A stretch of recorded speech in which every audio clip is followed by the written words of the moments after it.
During my last live show, someone offered this ethical dilemma for our consideration. Suppose you had the option of completely eliminating war, genocide, disease, famine, suffering, and all that other bad stuff forever. But to make this happen, you would have to torture an infant to death. Would you do that or not? Now, I did not find this to be a particularly challenging question. For me, the answer is pretty straightforward. Although the death of an infant is regrettable, this is still a better choice than allowing countless people to suffer and die of preventable causes. To me, this seems quite obvious. Presented with these two options, one of them is clearly preferable, indeed vastly preferable. If you're not willing to say that torturing a baby to death is better, we can at least say that in this case it is less bad. However, I realize that some people will say it is never acceptable to kill a baby no matter what, regardless of what is accomplished by doing so. I would suggest that they look at this scenario from another direction. Suppose you had the chance to save the life of one infant. However, this would require the deaths of millions of babies and children and adults, many of whom will likely die in horrible agony.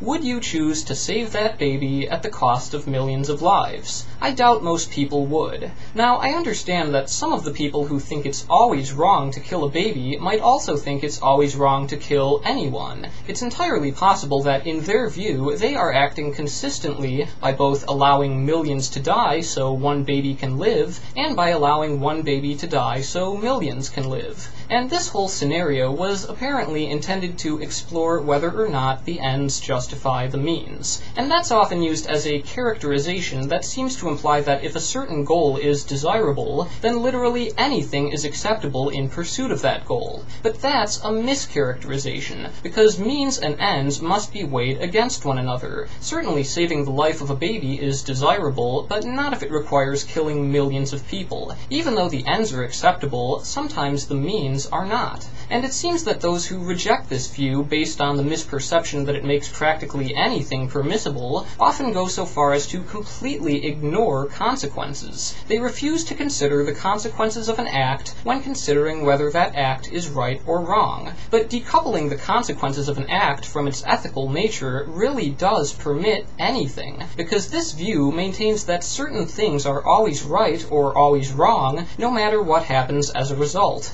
Allowing one baby to die and allowing millions to die are both equally acceptable under this system, and killing one baby and killing millions are both equally unacceptable. But these situations are clearly not equal. Some are better than others, and some are worse than others. Failing to take that into account and dismissing it as something that doesn't matter is just irresponsible, and I do not see this as a strong foundation for making ethical decisions. But if you have a different way of looking at this, I'd certainly like to hear from you.